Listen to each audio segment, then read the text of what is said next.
Okay, it should be live now. My computer doesn't say so I'm just gonna give it a quick minute. And hi everyone, happy Tuesday. Let me make sure this is working.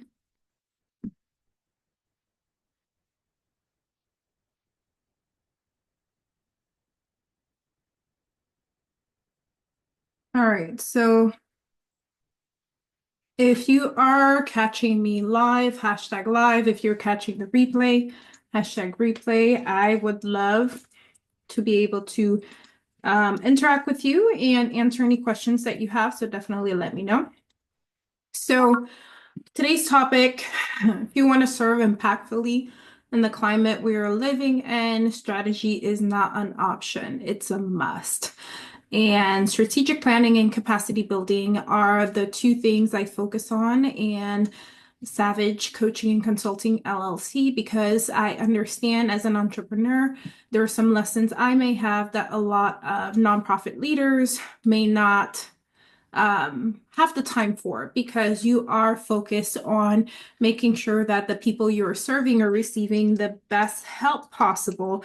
So, this is not something you probably thought about. So I want to make sure we talk a little bit about it today and kind of dissect the things that are needed and necessary when running your nonprofit, when governing your nonprofit, to ensure that you are able to become an organization that is sustainable. So if you are ready for this live, for this presentation, definitely comment ready in the comments. I don't care if you're live or watching the replay, let me know in the comments that you are ready, because I have been showing in a way that is different from everybody since the top of 2025, because I understand there's no time to play, there's no time for games, and all of us are in a position where we are minding our business.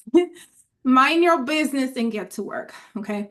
So, one thing about this topic that I want you to understand is being strategic in a nonprofit organization is not something that you can kind of make a deal with Gabriel Morningstar or whatever, and then your nonprofit organization is going to be just fine, right? No, you have to do the work and you have to be strategic about how you're doing the work, because that's what's going to help you become successful, or help your nonprofit become successful and making the impact that it needs to make, especially if your nonprofit is not like the bigger nonprofits out there that have been in existence for 10, 50, 40, 100 years, right?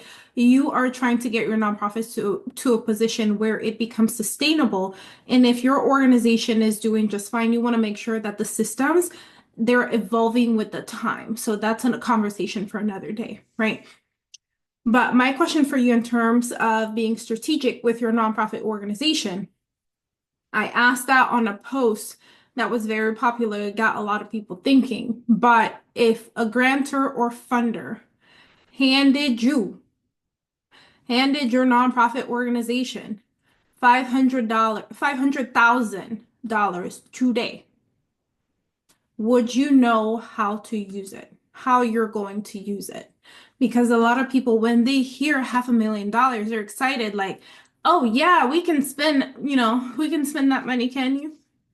Like, when you don't have the capacity, it is the hardest thing to do is spend money. Like, it doesn't sound like a problem that anybody should have. Well, it's a good problem to have, but I do not want you to get to a space where you're receiving what you've been asking for, but you don't know what to do with it.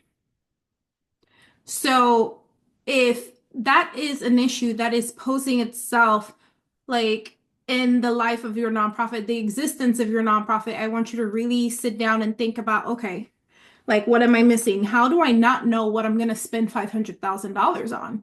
What is it that the nonprofit needs? Like, is it structured in a way where if we were running with that amount of money, where we would be able to use it effectively?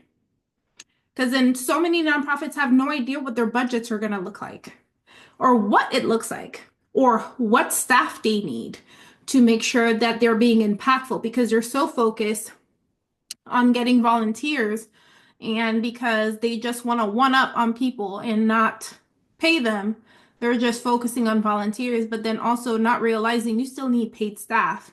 Because then if you're going to run a team of volunteer, who's going to run that team?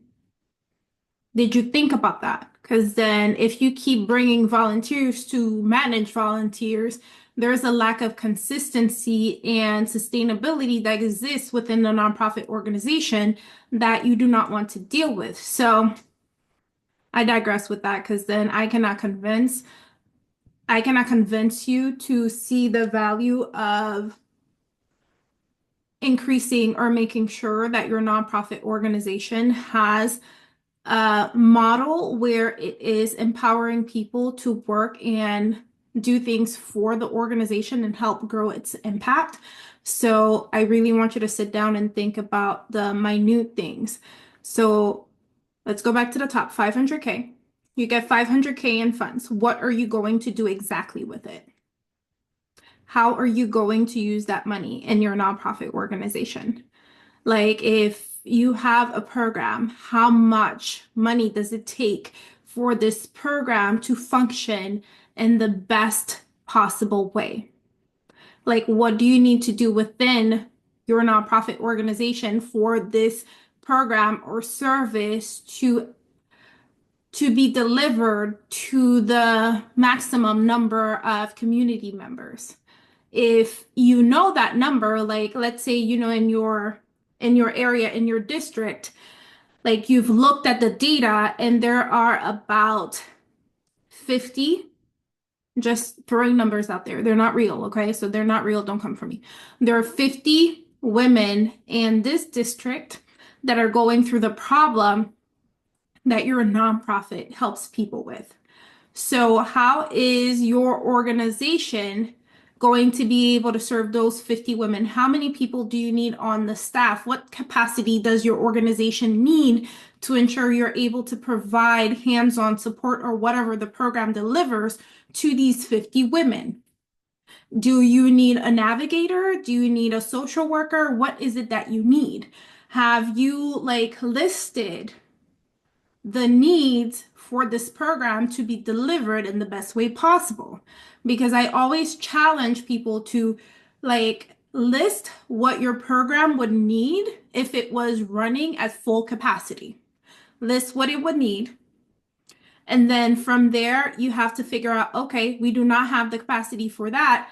This is how much a social worker, this is how much we would have to pay full-time, but we don't have full-time money. Can we pay part-time? And the work that they're doing, can they do it part-time? Like, I need you to start looking at it like that, where you are clearly making a strategy. Okay, if our program was running to its full capacity, this is what we would need. And half the time, some of our nonprofit leaders don't even do that. They don't even ask themselves, okay, what would I need if my program was not a pilot program, if my program was not kicking rocks in these streets out here? Okay? Like, what does your program need? Think about the bare minimum, like the maximum that it needs, and then break it from there. Like, you would need a social worker, you would need an intake person. If you don't need an intake person or you can't afford an intake person right now, I want you to figure something out. Is there a way to automate intake to make your life easier? Because then I talk about systems a lot and technology a lot. There's a reason for that. As a small business owner and entrepreneur, I use automations. Like, it's the best thing since sliced bread. Okay. The reason for that, we are living in a time where a lot of places are downsizing. And that's a place that nonprofits have to embrace as well. Because then you know what you need, the money you need to make sure your programs are running efficiently. But if you don't have that money, how can you make sure that your programs are running in a way that it's still helping you meet your goal and go towards your mission, and you're not losing quality? Automation is a good way to look at it. Because then I saw a post, I'm going to go on a tangent here. I saw a post in a Facebook group. This person was asking Do they need GiveButter? GiveButter is a software that people use for fundraising, right? Do they need GiveButter? They want to make sure that the page is pretty, the campaign page, and so on and so forth. But the first thing that came to my mind, you're a small nonprofit, you're not even making 50K in revenue every year. But GiveButter is the one thing that's making your mind run circles. Why is that? Like focusing on the wrong thing. Just create a page, automate, integrate with Zapier. So Zapier can add your donors to your email list automatically without you doing the thing. Automate and keep it pushing. Now you need to figure out revenue and stuff like that. So that was my thought process, but not everybody wants to hear that because they want to focus on shiny objects. And I'm not about that. I passed that stage a while ago, and I'm in the stage where I realize shiny objects are not where you need to be. You need to figure out how to get to the end goal, or maybe post 1 and post 2, post 3 until you get to 10 years from now, because the things you're focusing on right now, there's no strategy to it, and it's not really going to help you meet the goal. What is the goal? Do you even know that? Do you even have goals, 3-year, 5-year plans to make sure that you understand where your nonprofit is going?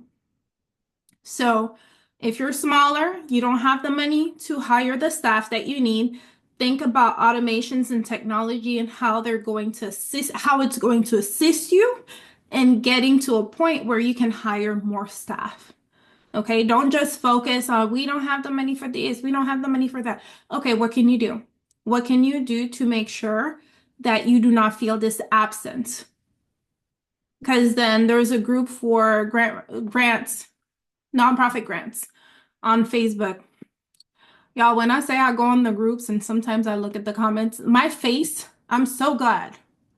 Like, I have no poker face. Like, if you know people like me, like when people say something, you just roll your eyes. You know the saying, I listen and I don't judge? I listen and I judge, okay? So I read posts and I judge because then I see people focusing on the wrong thing, and I will tell you straight up, like, this is not where your focus should be or where your attention should be, and I'm gonna need to redirect you.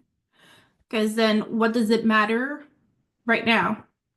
Like, your nonprofit is new. Why are we focusing on grants?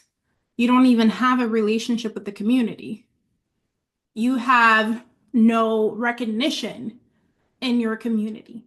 Nobody knows you from a can of paint, but you're trying to apply for grants. We got to make it make sense. So there needs to be strategy with nonprofits now more than ever, especially in the climate that we're living in. We are living in a time where everybody is so reactive and they are not focusing on the bigger picture. And as a leader in a nonprofit, I'm going to need you to think of the biggest issue that your nonprofit has, the real problem that your nonprofit has, because it's not just funding. There is a bigger problem at hand that I'm going to need you to sit down and diagnose, because not having a clear strategy for how to manage, grow, and sustain your nonprofit, that makes that funding problem, like it exacerbates the funding problem. So I'm going to need you to sit down and think clearly about what the real problem is and come up with a strategy to actually get to a point where your nonprofit is actually doing better or actually thriving in this climate here that we're in. I don't remember if it was this weekend I saw a post on Facebook about certain terms, like federal grants. If you use, they're not going to fund you. Advocacy was one of them. Gender terms was another. I saw that post on LinkedIn. I was like, the explicits that were going in my head, I could not share on LinkedIn, but we're going to have to start being creative and being very strategic in how nonprofits are being governed and how the funding strategies that nonprofits have, because there are more I don't want to say roadblocks because I think when, my personal opinion, when anyone actually we put our minds to something in mind or business, we can accomplish it. I strongly believe that, so I'm not going to say there are more roadblocks. They're different. We're dealing with different challenges now, and we need to be more strategic in how a nonprofit operates to ensure that it's able to overcome certain hurdles. So I want you to think about that and think about the strategy that you have. Do you even have a strategy in place to get to your goal? Do you even have a 3 to 5 year strategy plan? Do you have an operational plan? Are these things that you've considered within your nonprofit organization to ensure that you're getting to the next level? Because one thing's for sure is that over 60% of grant applications, like just speaking in general for grant applications, are rejected because nonprofits have unclear goals and weak financial planning. And they have a lack of organizational capacity. This was a Stanford Social Innovation Review. Um, but that goes back to the title or the hook of this live. Strategy is not optional. Okay. Like having a strategy as a nonprofit is not optional because that goes even into your grant applications.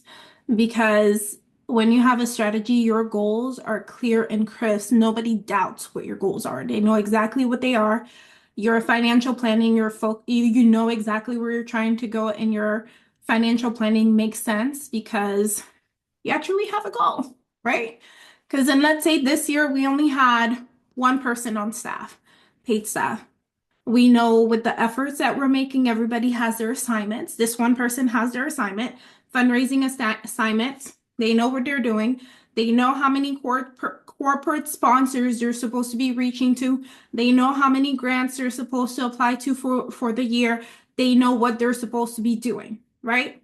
By the end of the year, let's say your fundraising goal for the year was $40,000 and you beat that by 20,000. You actually raised $60,000.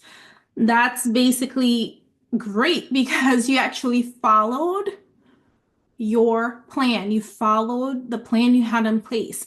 And next year, because of this funding influx, you're able to hire one more team member part-time to do some of the work and get some volunteers. Like just having a plan outlining exactly where you want to be will serve you more than you think.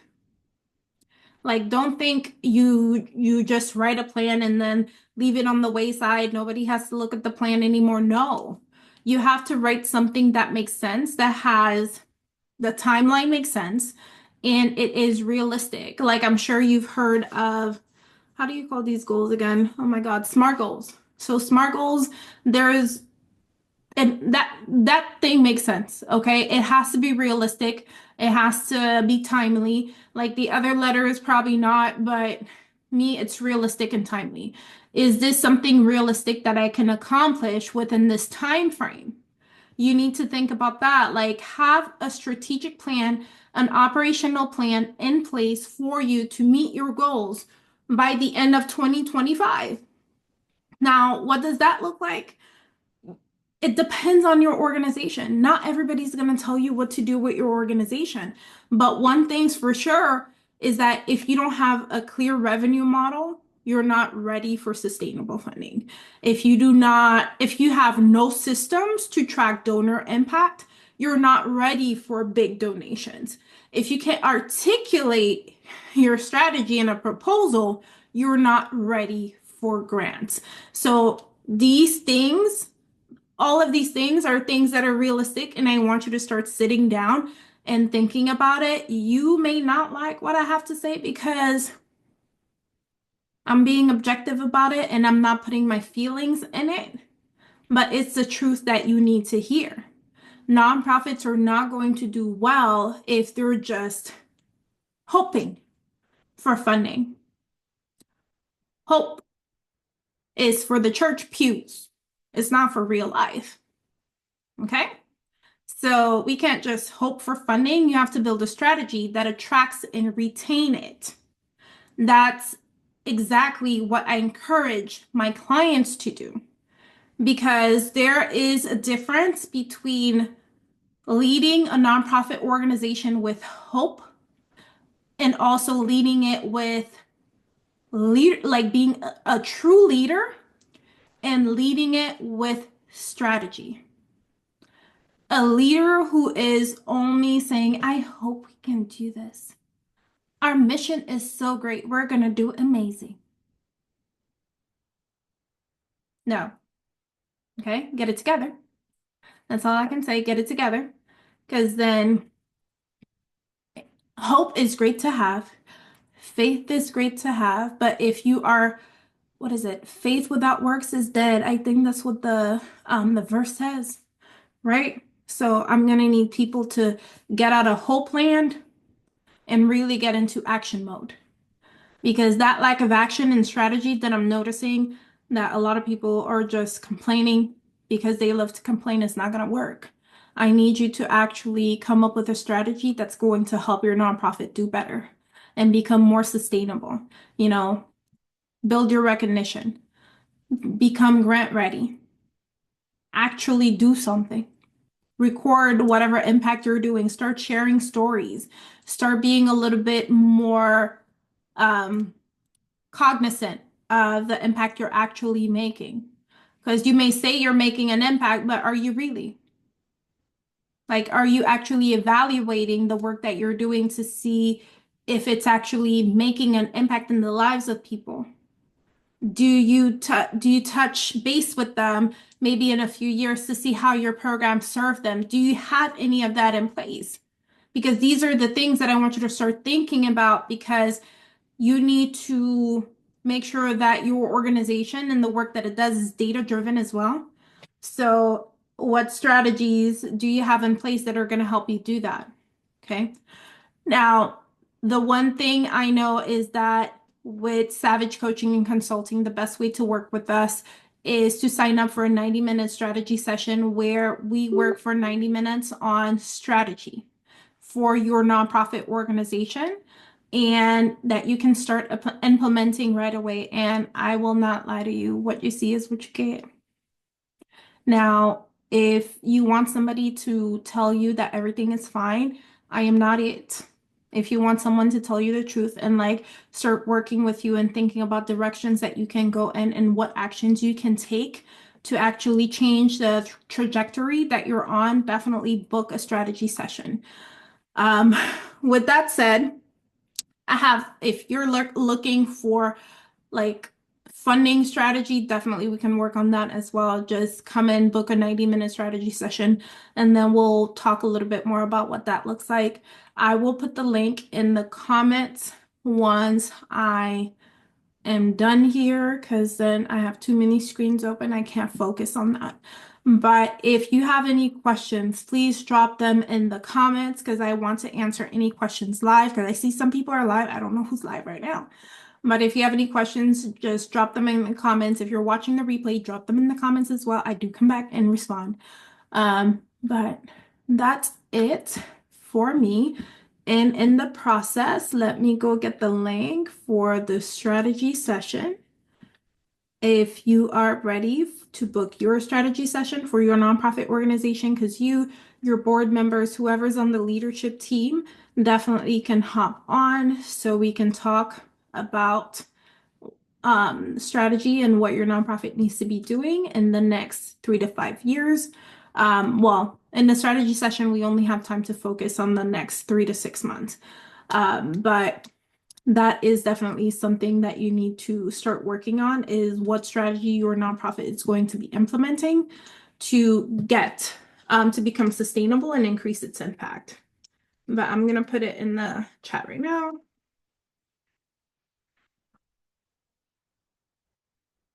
There we go. I put it in the chat, and I did not wait. Yeah, I did good.